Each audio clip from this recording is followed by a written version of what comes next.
All right, so we're out at a public plaza with Filbert. It's the morning, so it's fairly quiet. So it'll be easy to get some easy quality reps in. Well, actually, I don't know because I haven't taken him here yet.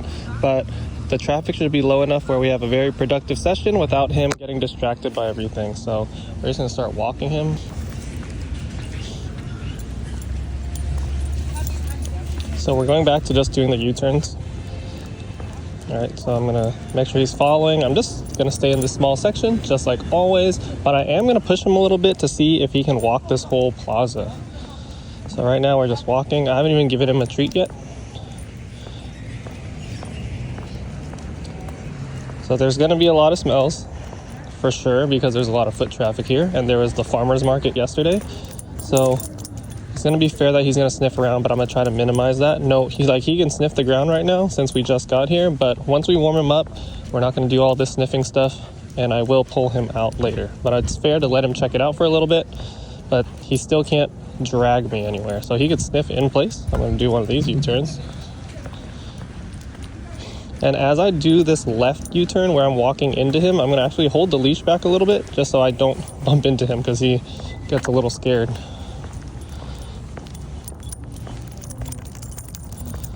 Walking pretty good. Okay, so same thing, I'm gonna make that left U-turn again. He's getting a little ahead. Blocking him. And notice how I haven't said anything to him.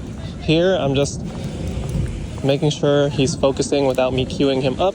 I will reward him for random eye contact, but I'm not gonna keep calling him or talking to him or giving him a bunch of commands, because right now, we're just communicating with the body movement and the leash.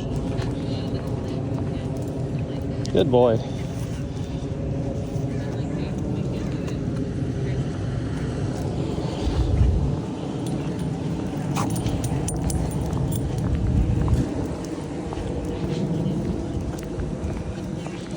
Yeah, he's pulling here and there, but I expect that, and it's not that much because this is a new place and he's not exactly an expert walker either.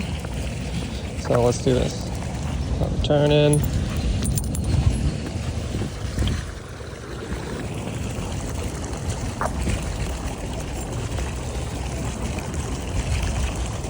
Alright, so he's going that way, I'm going this way.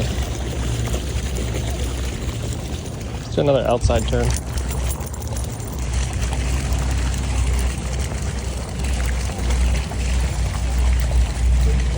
In case you want to know what the place looks like, let me take this off.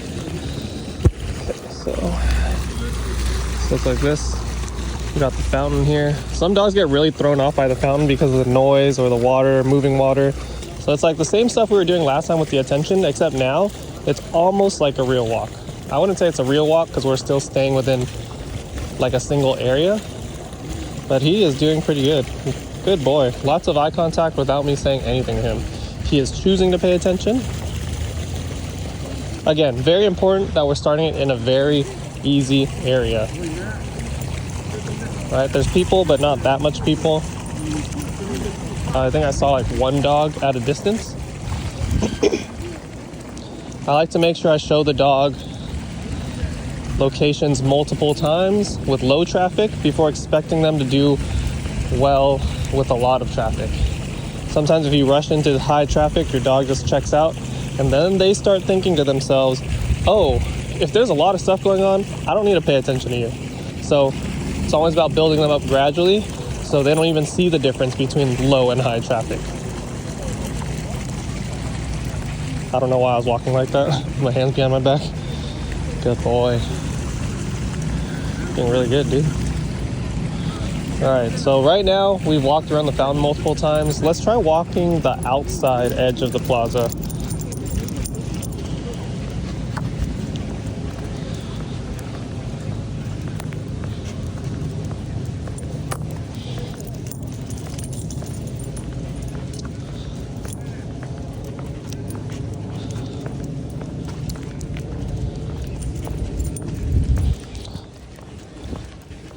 Yeah, and if you're wondering why I have not told him to heel yet, it's because I haven't taught him the verbal yet. I want to make sure the dog is very good at the action before I layer a verbal on top.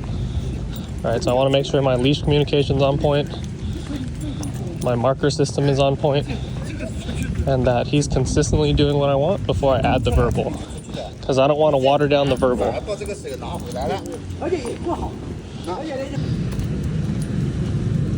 Good boy.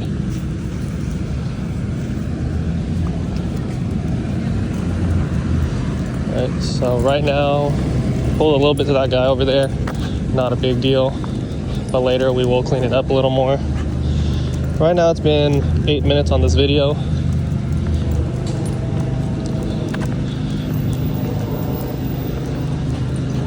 And there's been no crazy pulling at all.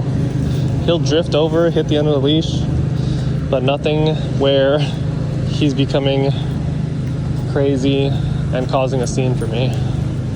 He's doing great. So right now we just walked the whole outside area of the plaza. I'll show you real quick. So this outer little area, we just walked around and we walked a circle around the fountain.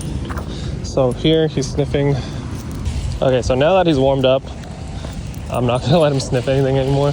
And if he's not U-turning with me, I'm gonna make sure to help him with the leash.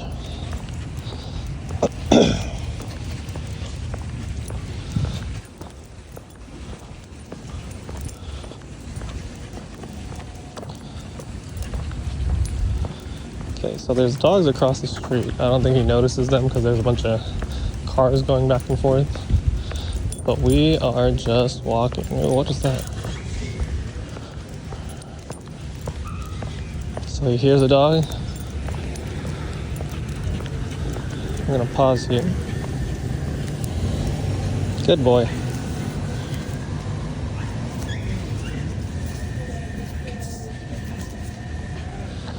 Let's do a mixed loop. So now we're going down the fountain again, but instead of going circle around the fountain, we're gonna go straight across and then back to the car.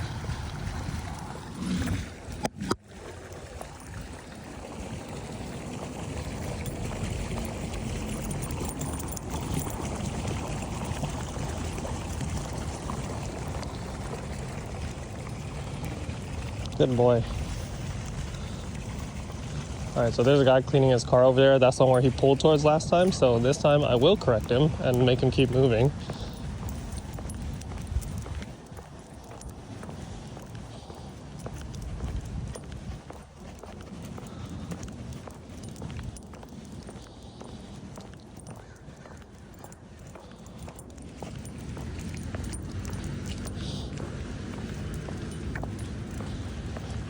All right, so I don't know if you saw that, but I pulled the leash a little bit because he's starting to drift off.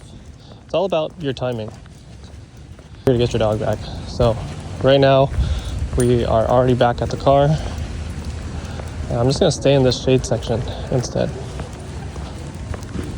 All right, I did like a little backwards correction. Good job, dude.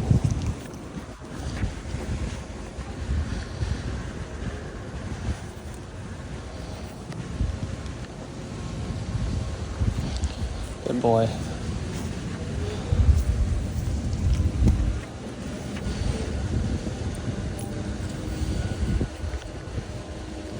Now here, we could actually start getting him into learning how to get into the heel position. So I like to start the dog in front, and then I'm gonna move him to the side like this, and then put him there. Good boy. Good boy.